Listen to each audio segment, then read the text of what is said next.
Bienvenue au podcast Les Deux Jetis, animé par Hugo Prince et Kevin Caboret. Ceci est l'épisode 8. Mais en fait, cet épisode-là est un peu spécial parce qu'on a deux sujets. On va continuer sur le dernier podcast. Ouais. On n'avait pas fini en des sujets du dernier podcast, épisode 7. On va rentrer là-dedans tout de suite. C'est Donald Trump, en fait, encore Donald Trump. Yep. Mais en fait, ça fait déjà quand même quelques semaines que c'est déjà arrivé depuis le mois d'août. Donald Trump s'est fait... Sa maison à Mar-a-Lago a été raid par le FBI. Par l'FBI, fait que l'FBI est rentré chez lui, on va dire, comme sont venus pour aller chercher des documents confidentiels, des documents classifiés, top secrets, fait qu'ils sont rentrés chez lui, police, FBI. C'est les deux, la police, FBI? La police, je ne sais pas, le FBI pour sûr. Oui. Ils sont rentrés là, pourquoi? Parce qu'ils disent que Donald Trump, quand il a fini son terme de président, il est parti avec des documents classifiés top secret. Lui, il dit qu'il les avait déclassifiés, genre. Il dit qu'il les a déclassifiés. Ça dépend à qui il parle. Ouais. Devant les tribunaux, c'est pas la version qui a été donnée, mais il dit que par le fait qu'il ait pensé que c'était déclassifié, c'est devenu déclassifié. Mais c'est ça, la manière qu'il pense, il dit, moi je les ai pris, puis quand je les ai pris, je les ai sortis, c'était déclassifié, genre. Exact. Mais il oublie qu'il y a un processus derrière ça, genre. Ouais, et c'est... Quand il est parti, en fait, il y a eu une demande de la librairie du Congrès qui ramène ces documents-là. Ils ont donné une partie des documents, mais après une certaine période de temps, on a constaté qu'il manquait encore des documents. Ouais. On leur a demandé si tous les documents avaient été remis. Il y a eu, d'après l'avocat de Trump, ils avaient donné tout. Mais pendant le raid, on a vu qu'il restait plein de documents chez eux. Et c'est là que... Fait que c'est-à-dire que lui avait donné des documents avant le raid. Oui. Mais il n'a pas tout donné. Exact. Mais fait que c'est aussi le fait que, à ce qu'il paraît, lui, les documents étaient vraiment chez lui, puis tout le monde pouvait avoir accès à ça. C'était vraiment genre dans son bureau, genre tout le monde passait par là. Pas dans son bureau, là, dans un coffre, mais... Ouvert, ça. Mais comme, quand on a demandé à son avocate qui avait accès aux documents, c'est ça, et elle disait que c'était pas mal accessible. Là, il y avait du monde qui passait par là, des trucs du genre. Fait que c'est pas le meilleur endroit pour garder des documents secrets. Oui. Est-ce qu'on sait c'est quoi exactement qu'il y avait dans le document? À ce qu'il paraît, il faut tout le temps regarder nos sources. Moi, j'ai lu quelques articles, j'ai entendu, genre, j'ai écouté des podcasts. Joe Rogan, justement, il y avait un invité qui parlait de ça, genre, je pense à un invité qui vient souvent dans son podcast, il parle beaucoup des trucs de la CIA, puis de l'FBI, puis ce qui paraît, c'était des documents, genre, des... Est-ce que tu te souviens, c'était qui, l'invité? Non, mais il vient souvent dans son podcast, puis il parle beaucoup des choses, de tout ce qui est contexte international. C'est un ancien, genre, je pense, de la CIA ou de je pense, je sais de qui tu parles. Est-ce que maintenant il travaille comme contracteur? Oui, c'est ça, ouais. Fait que, tu sais, ce qui parlait des documents, c'était des choses nucléaires, tout ce qui est nucléaire aux États-Unis, puis des documents ou des agents secrets, genre, que leur identité. Ce qui paraît, il y a des agences, avant que l'FBI rentre chez Trump, il y avait beaucoup d'agences secrètes qui se faisaient tuer, genre éliminés. C'est à ce qui paraît, genre. Ok, ce sera vérifié. Ce que je sais pour les documents, c'est qu'il y aura probablement comme une mise en ligne à un moment donné de la liste des documents. Ouais. Pas tous, probablement. Mais on aura l'occasion de vérifier, ok, c'était quel type de contenu. La question, c'est plus, est-ce qu'il y aura des conséquences pour Trump? Mais, ok, il y a beaucoup de choses, mais genre, si ces documents étaient pas déclassifiés, il y avait une raison pourquoi l'FBI est rentré chez lui. C'est des documents qui peuvent, comme je dis, ça peut être c'est top secret, ça peut être par rapport au nucléaire, ça peut être par rapport à une entité des agents secrets ou d'autres choses, on ne sait pas encore. Mais c'est des documents qu'il faut qu'ils soient classifiés, il faut qu'ils soient gardés. Fait que si Trump a vraiment pris ces documents-là, il y a une raison pourquoi les FBI sont entrés là, puis il va se mettre, je pense qu'ils sont déjà en cours tout. Là. Oui, mais ok, je donne la version qui a été comme popularisée par Trump.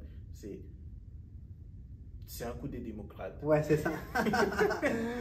C'est un coup des démocrates pour nuire à ma campagne, nuire à ma réputation.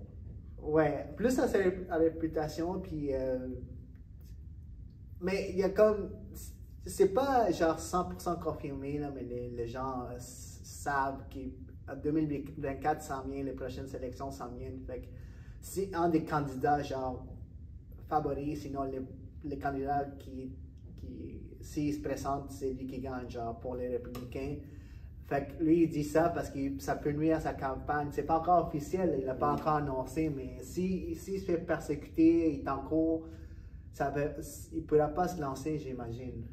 Ben, oui, il y a ce côté-là, mais c'est pareil, je pense qu'on en avait discuté la dernière fois, mais je suis curieux de voir s'il va se présenter pareil avec les républicains. Je pense que oui, parce qu'il y a déjà une bonne base solide, puis dans l'électorat républicain, c'est lui l'image du parti. Genre, même après qu'il soit parti, ça en parle encore de ça. Il y a Ron DeSantis, qui est le gouverneur de la Floride, qui est quand même un des favoris, mais lui a même dit, si Trump se présente, moi, je vais comme pas me présenter.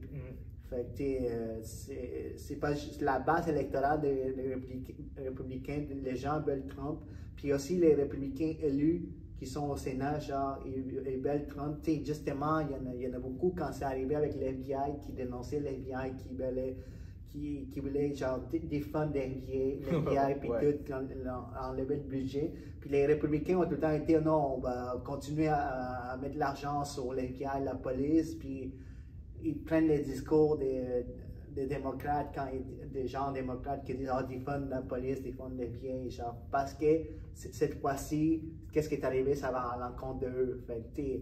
Ça change tout le temps la narrative, genre.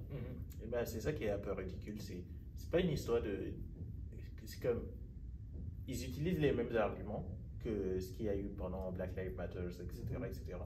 Mais dans le fond, on sait qu'ils n'ont aucun intérêt à le faire. En tant que gouvernement, en tant que, comment dire, même en tant que conservateur, ça ne va pas dans l'orientation politique. Oui, parce que la police, la sécurité, c'est genre, c'est essentiel pour eux. Les républicains, ça a tout le temps été pour la police. Ça fait que je regarde ça et puis je me dis, yo, après une semaine, là, tout ça c'est fini. Ils ne vont plus en parler.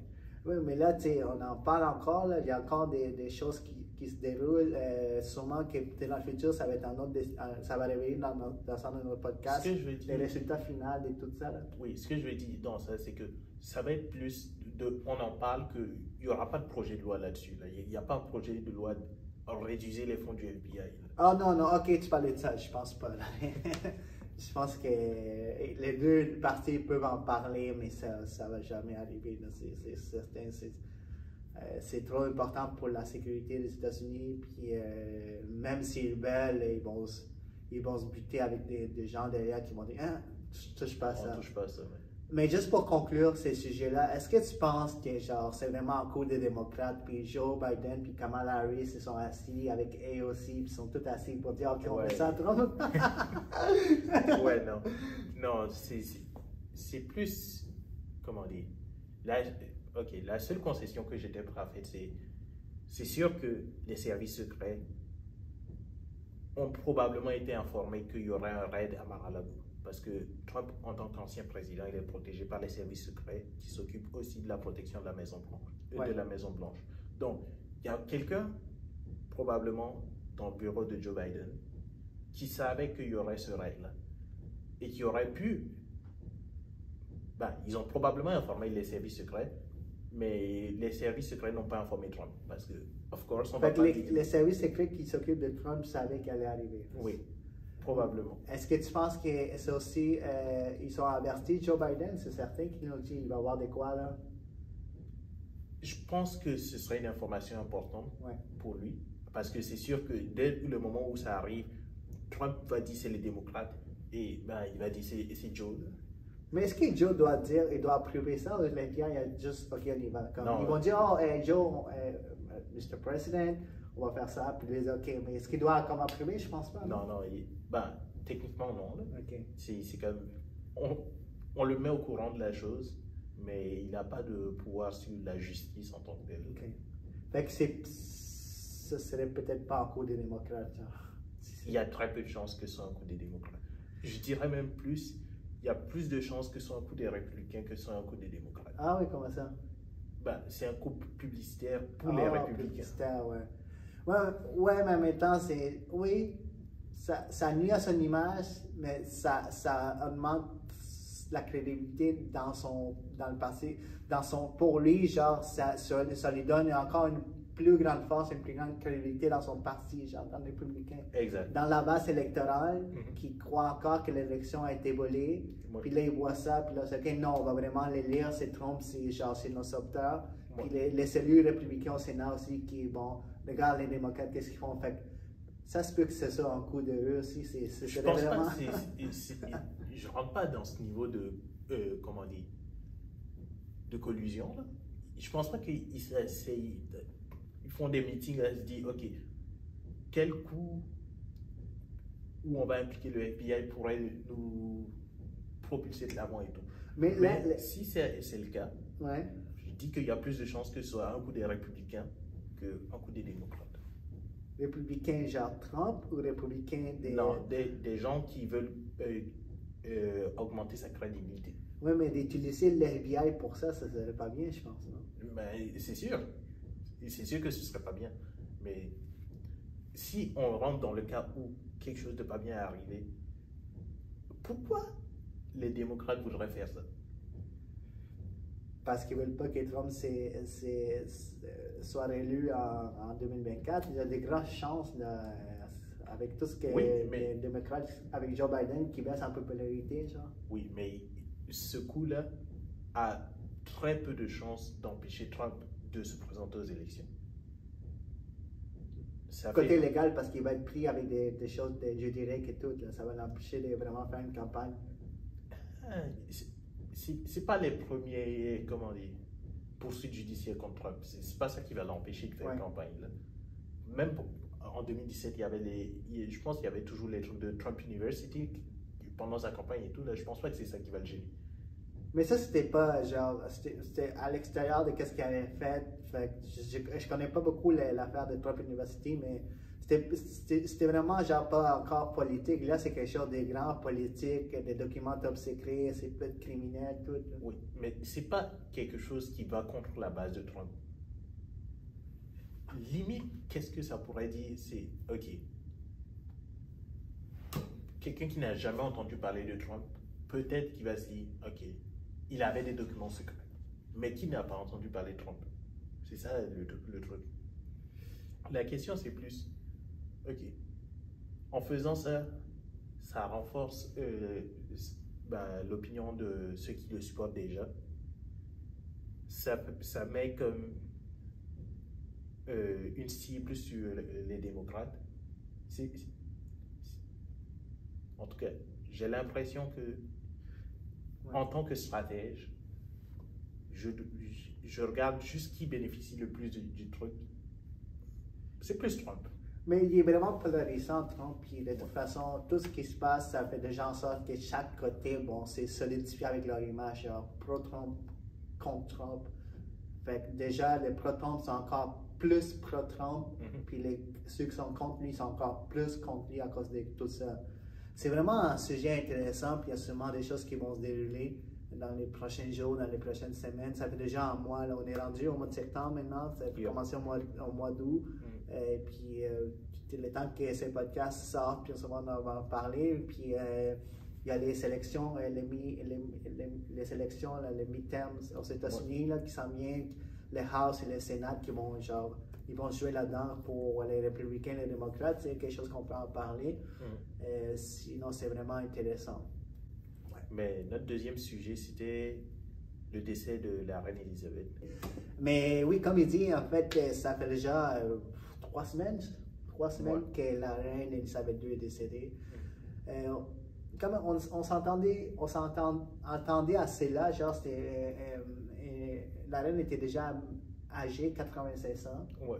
Ben, on s'attendait, mais en même temps, le jour même de l'annonce, c'était comme, ah, pour vrai, là? Ouais, parce qu'il y a beaucoup de gens, quand je lis les commentaires, qui disent ça, elle va aller jusqu'à 100 en plus que ça, genre.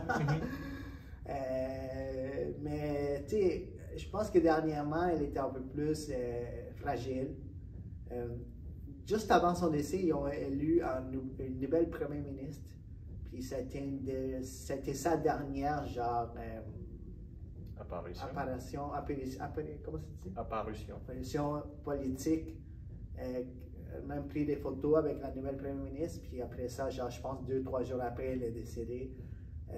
C'est un gros impact sur la monarchie en tant que telle. Puis nous, on en parle parce que, tu sais, la question qu'on a amenée, c'est que est-ce que c'est la fin de la monarchie plus britannique? Qu'est-ce que tu en penses? Ben, c'était déjà ressorti dans nos discussions. C'est plus la monarchie en tant que symbole, selon moi, va rester de la même façon que quand tu vas en France, tu vas aller voir des châteaux pour te dire, ah, il y a des rois qui ont existé et tout. Ouais. Mais dans la culture anglaise, c'est plus présent parce que c'est comme un symbole, au même titre que, ok, ben, l'Église existe comme religion, et puis ça donne un modèle. Ben, la monarchie, c'était comme, oh, voici le modèle pour les Anglais, dans un sens. Mais là, tu parles que parce qu'en France, c'est certain, on a jusqu'à maintenant les livres, nous, au Québec, on en français, Louis XIV, Louis XVI, puis là-bas, tu parlais de Versailles, tout ça, Paris, c'est encore synonyme des royautés, genre. Mais quand tu parles qu'en Grande-Bretagne, ça va être juste un symbole, est-ce que tu dis, est-ce qu'il va y avoir encore une famille ou ça va devenir comme un symbole comme c'est en France? Ben, pour le moment, je pense que ça va rester comme assez présent. Ça, il va y avoir des monarques, des monarques et des rois. Genre. Oui, mais c'est plus une force symbolique comme, ben, c'est pas tant, comment dire, je vois ça comme une star de télé-réalité. Comme Kim Kardashian, la famille West, Kardashian, etc., etc. Ils existent parce qu'il y a du monde qui s'intéresse à eux. Oui, parce que certainement, cette famille de monarques, surtout avec la reine Elisabeth II, peut-être son père un peu plus, parce que son père était quand même connu lors de la Deuxième Guerre mondiale, je pense. C'est quoi son père, c'était qui? Aucune idée. Est-ce qu'on peut juste regarder juste vite? J'ai même vu un bon film sur son père, genre.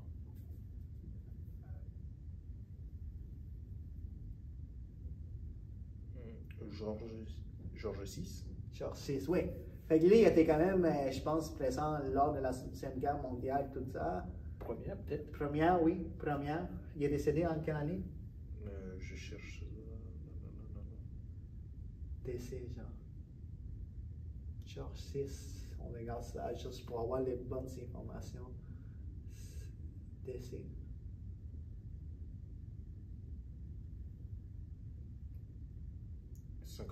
Ouais, fait qu'il était quand même présent parce qu'il y a un film sur lui. Il y a un bon film sur lui.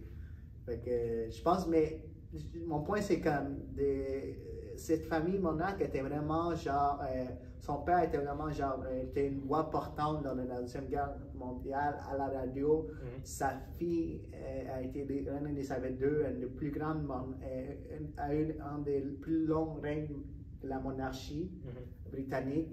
Elle était quand même vraiment médiatisée à la télé, moins, tu sais, avec les réseaux sociaux, moi, c'était pas vraiment son affaire, mais pendant beaucoup de temps, elle était beaucoup à la télé.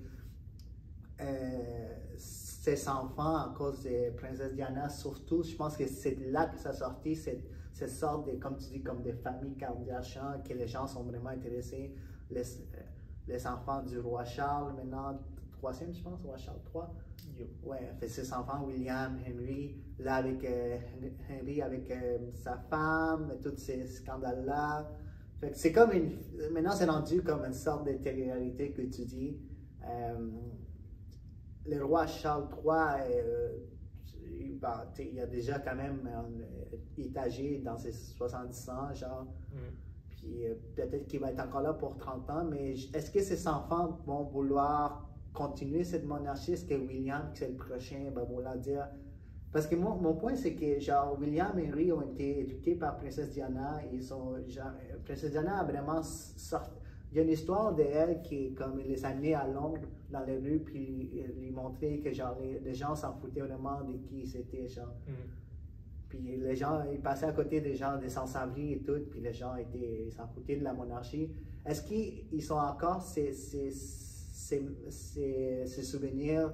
Est-ce que William va dire, OK, non, je vais continuer ça, puis mes enfants vont continuer la monarchie, à avoir une famille? Ben, parce que, tu sais, son frère, il est déjà comme parti un peu, là, il s'est délaissé de ça, non? Oui, mais le truc, c'est, OK, il y avait comme une espèce de barrière entre la vie de la reine et la vie des gens du peuple, on va dire. L'image que la princesse Diana avait, c'était plus, OK, elle essaie de faire plus le pont entre ces deux mondes. Ouais.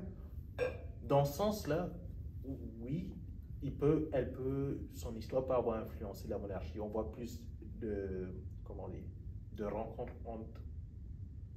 on a vu déjà moins d'étalage de richesse de la part de la monarchie. Tu te promènes plus avec l'attirail tout en or et tout. C'est vrai que ça, la reine Elisabeth II, elle ne se promène pas avec ces choses-là. Oui.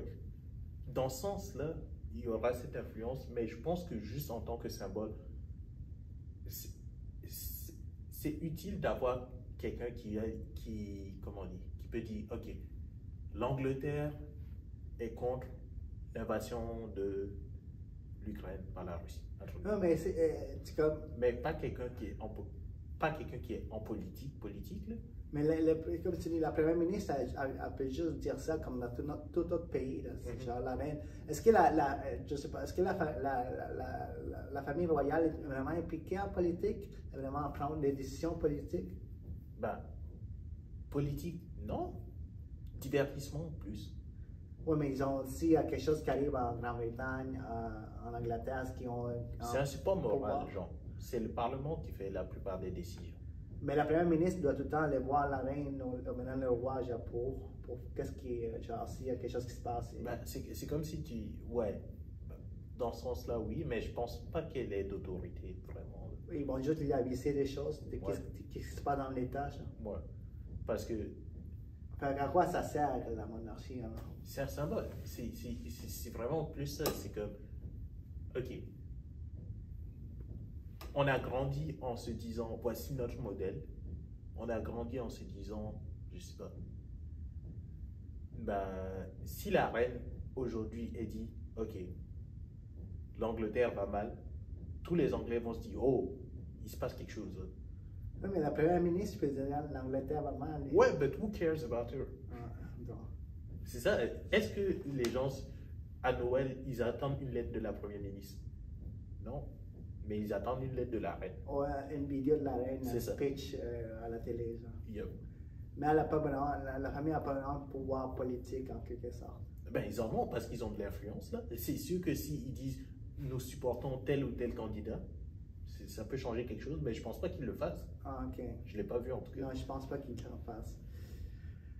Mais écoute, parce que la monarchie aussi, ça compte. Pour avoir une monarchie, un royaume, il faut avoir des pays qui sont dans ça, là, genre des terres qui sont là-dedans. Là. Mais genre, comme il y a beaucoup de pays, l'Écosse chasse beaucoup l'indépendance depuis longtemps. Ouais. Les Irlandais aussi, je pense, ceux du Nord, du Sud, je sais pas, mais les Irlandais aussi, ils sont pas vraiment... Il y a quelques îles, ouais, les Irlandais, genre. Eux, ils veulent... Ça fait longtemps... Ce qui paraît, ils se détestent les Anglais, puis ils veulent se séparer. Puis la Jamaïque a dit qu'ils veulent chercher à se séparer du Commonwealth. Peut-être qu'il va y avoir juste l'Australie, le Canada et la Nouvelle-Zélande qui sont encore dans le Commonwealth, puis veulent pas vraiment se séparer, mais genre d'autres pays commencent à sortir du royaume anglais. Là. Oui, ben, c'est une tendance qui a continué. Dans son règne, c'est la personne qui a vu le plus de, comment dire, de pays devenir indépendants et tout. Ouais. Fait que pour moi, ça ne m'étonne pas plus que ça. La partie qui est plus intéressante, c'est, OK, est-ce que ces pays vont dire, nous, tout ce qui est la reine, ça ne nous intéresse plus comme héritage, comme modèle. Parce que... Ouais, il faut qu'ils fassent une nouvelle monnaie. Ouais. C'est ça. Mais ils ont déjà leur monnaie, mais sans son camp emblème britannique. Oui, ouais. C'est là que ça devient différent. Parce que juste dire, bah, on devient indépendant, ça garde, ça n'enlève pas le pouvoir symbolique de la monarchie. Mais il garde encore la langue anglaise. Ouais. Il y a encore la culture britannique qui va être là. C'est pas comme ils ont sûrement créé leur. Il faut qu'ils créent il y a déjà une base une base des pays établis. Ils vont sûrement juste changer la monnaie, la constitution. En place d'être premier ministre, ça va être président, genre. Puis, mais on va voir qu'est-ce que ça va donner. Le roi Charles III, genre, je pense qu'il va être vraiment sous la loupe. Il faut qu'il se donne une nouvelle image différente de sa mère. Il faut qu'il s'impose plus. Bon, avant, la reine Elisabeth, elle était vraiment, surtout vers la fin de son règne, était vraiment bien vue. Les gens détestaient la monarchie, mais les gens aimaient bien la reine. Ben, ça dépend. Le truc, c'est pas tant qu'il soit, comment dire, qui s'impose, c'est plus que la reine Elisabeth, c'était un symbole d'expérience. Parce qu'elle a été là super longtemps. Et lui, il rentre dans ce rôle-là comme... Il ne peut pas adopter ce caractère parce qu'il n'a pas encore cette expérience. Oh, mais il est vieux, il a une expérience. Ben, il est vieux, mais il n'a pas de l'expérience en tant que monarque. Ouais, mais genre... Tu peux pas te pointer le premier jour. Il est même vieux, t'es comme, il faut de l'expérience. Yeah. Il a comme 70 ans, 65 je pense, puis c'est sa première journée à la job. C'est ça. Mais écoute, il va sûrement être... Il y a déjà des vidéos sur lui, la vidéo qui est assez... genre un stylo, quelque chose sur la table, puis là, il a fait une grimace, puis là, il y a plein de millions de views qui se sont partagés, puis là, tu vois, Charles, t'es pas bon, blablabla. Yep. Mais ça peut, genre, il tombe sur une période où il doit faire face aux réseaux sociaux. Je ne sais pas à quel point il est à l'aise, mais ça va être sa première... C'est là qu'il va communiquer le plus, là, c'est certain. Là. Plus que la reine, parce que la reine n'était pas, genre, était pas sur les réseaux sociaux, mais lui, il doit prendre cette plateforme s'il veut aller chercher les gens qui doivent... Ben, les jeunes. Pas juste les jeunes, mais moins de 60 ans. Les gens britanniques, là, les 30, ceux qui veulent rejoindre. Ben, le truc, c'est, OK, je me dis, il arrive dans ce domaine-là. Son rôle, en tout cas, le rôle que j'attribue à la monarchie, c'est plus de dire, voici des nouvelles qui nous intéressent et qui devraient vous intéresser. S'il n'est pas à l'aise avec son image déjà et tout, ça va être difficile pour lui. Ça va être plus comme du drama. Les gens ils vont juste venir voir, oh, il a fait telle erreur, il a versé de l'encre, un truc du genre.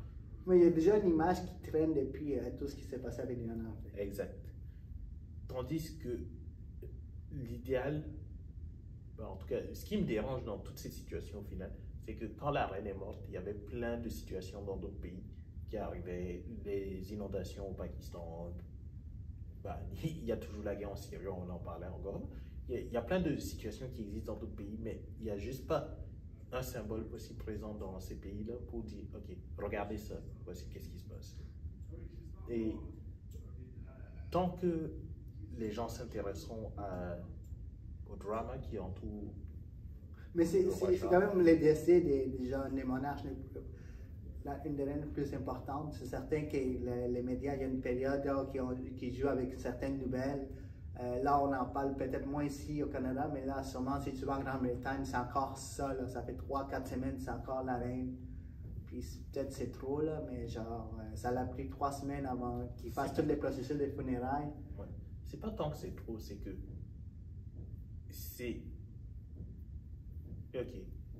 À partir du moment où c'est une image qui est déjà,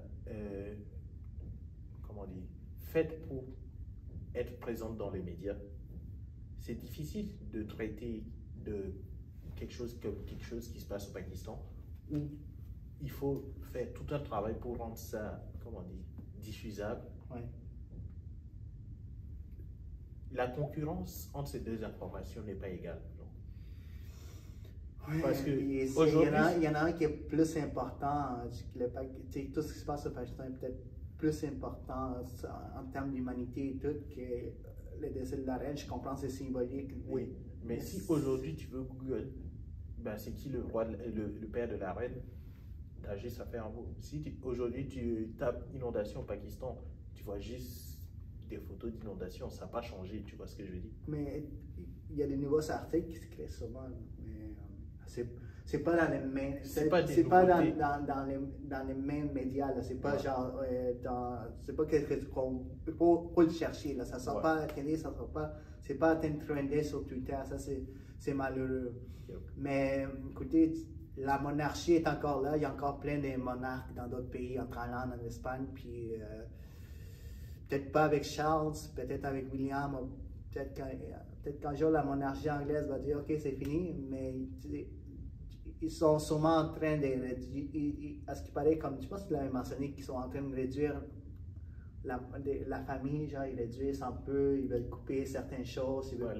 Ils réduisent l'image de richesse, le symbole de richesse qu'il y avait dans la monarchie. Ouais. Mais c'est un sujet vraiment, vraiment intéressant et Reine Elisabeth II, elle était un symbole, puis même dans nos pays péruviens, africains, Burkina Faso, on la connaissait, elle était un symbole mondial, puis elle est décédée, puis elle repose en paix. Fait que j'espère qu'avec la monarchie, qu'est-ce qui va arriver, on va voir ça. Ben, sur ce, il nous reste comme 10 minutes. Là, je ne sais pas, est-ce qu'il y a quelque chose que tu voudrais rajouter?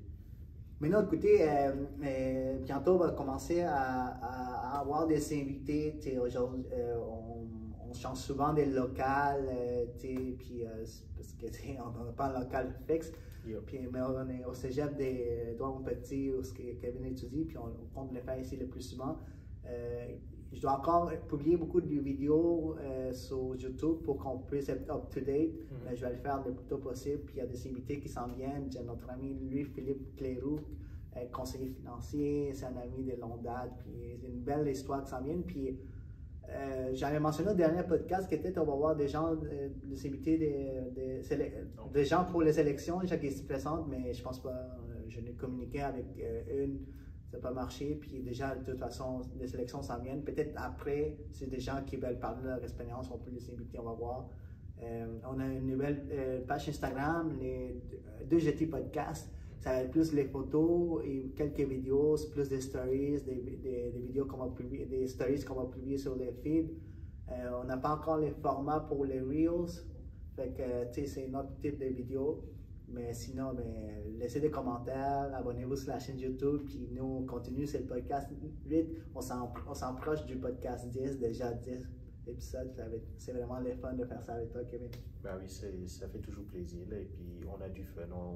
On attend d'avoir plus d'histoires à partager. Ouais, et puis tant que la vidéo ne s'écoute pas, parce que c'est le podcast, on l'avait enregistré avant. Ouais. Puis quand on s'est levé, mon ciel était fermé, puis on dit non. Fuck it. Et, fait on le refait, puis on le fait parce qu'on aime ça, puis on le fait pour vous, si ça vous intéresse. Merci beaucoup. C'est cool. Ouais, c'est cool. Fait que merci beaucoup. Abonnez-vous à la chaîne YouTube. On est sur toutes les plateformes, les podcasts, Spotify, Apple Podcasts. Laissez des reviews, puis nous, on se voit au prochain podcast. Ciao.